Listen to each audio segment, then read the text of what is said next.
तो आप बनाना चाहते हो कुछ ऐसे स्केचेस, लेकिन बन जाता है कुछ ऐसा, तो आपको फिक्र करने की जरूरत नहीं है, क्योंकि मैं आपको बताने वाला हूँ 5 ऐसे टिप्स जिसे जानने के बाद आपकी ड्राइंग पहले से बेहतर हो जाएगी। और इनमें से सभी इम्पोर्टेंट है, इसलिए वीडियो को एंड तक देखना, तभी आपको समझ में आएगा। तो चलिए स्टार्ट करते हैं पहले पॉइंट से। तो सबसे पहले तो आपको एक अच्छी क्वालिटी का पेपर यूज करना चाहिए, क्योंकि कलर करते वक्त आपका पेपर खराब हो सकता है। लेकिन हाँ, प्रैक्टिस के लिए आप किसी भी पेपर का यूज कर सकते हो। तो आइए आप जानते हैं ल्यूमिस मेथड क्या है। तो इसके यूज से हम बिना रेफरेंस के फेस ड्रॉ कर सकते हैं, और रेफरेंस के ऊपर भी इस मेथड का यूज कर सकते हैं, जो मैं अभी आपको बताने वाला हूँ। तो इस मेथड के हिसाब से हम सबसे पहले एक सर्कल ड्रॉ करेंगे, फिर सर्कल के सेंटर से एक वर्टिकल लाइन खींचेंगे।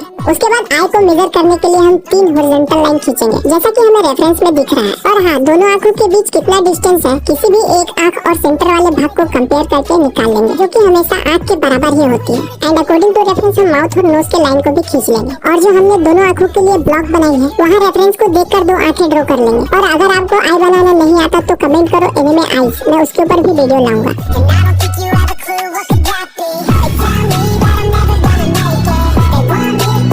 अब हम लोग नोज, माउथ और जो लाइन को रफ तरीके से ड्रॉ करके उसके बाद उसे क्लीन कर लेंगे। साथ में ईयर्स को भी ड्रॉ कर लेंगे।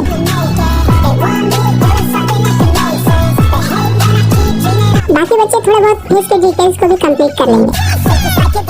और अब हम लोग फ्री हैंड टेक्निक का यूज करके इसके हेयर को बना लेंगे। तो हम इस मेथड का यूज करके किसी भी एनिमे के फेस को आसानी से बना सकते हैं। ऐसा आपको लग रहा होगा, क्योंकि इस मेथड से आई, नोज, माउथ, ईयर प्रॉपर कहाँ बनाए ये हमें पता चलता है, लेकिन कैसे बनाए ये तो हमें किसी ने बताया ही नहीं। तो अब हम करेंगे फ्री हैंड टेक्निक का यूज। तो चलिए मैं आपको बताता हूँ। फ्री हैंड स्केच बनाते समय कुछ बातें हैं जिसे ध्यान से समझो। आप अपनी ड्राइंग की शुरुआत जहाँ से भी कर रहे हो, तो पहले कुछ लाइन सही तरीके से ड्रॉ करना है, तभी हम उस लाइन के हिसाब से अगले लाइन को ड्रॉ कर सकते हैं। जैसा कि मैंने इसके चश्मे को ड्रॉ करने के लिए 2 लाइनें खींची, और चश्मे के बीच के स्पेस को बांटने के लिए 2 वर्टिकल लाइन खींच लेते हैं। और अब हम चश्मे के साइज के हिसाब से 2 ब्लॉक तैयार कर लेंगे। और अब क्या, अब कुछ भी नहीं बचा। ये जो 2 ब्लॉक्स है, इसके भीतर हम चश्मे को परफेक्ट तरीके से धीरे धीरे ड्रॉ कर लेंगे। उसके बाद आसपास की सारी लाइनें इस चश्मे को मेजर करके और इसके गैप को ध्यान में रखकर सभी लाइनों को एक दूसरे से कनेक्ट करते हुए हम पूरे स्केच को धीरे धीरे कंप्लीट करेंगे। और सबसे पॉइंट वाली बात यह है, लाइनों के बीच के गैप, एंगल और साइज को ध्यान में रखकर ही ड्रॉ करना है, तभी जाकर एंड में आपको ड्राइंग के अच्छे रिजल्ट मिलेंगे।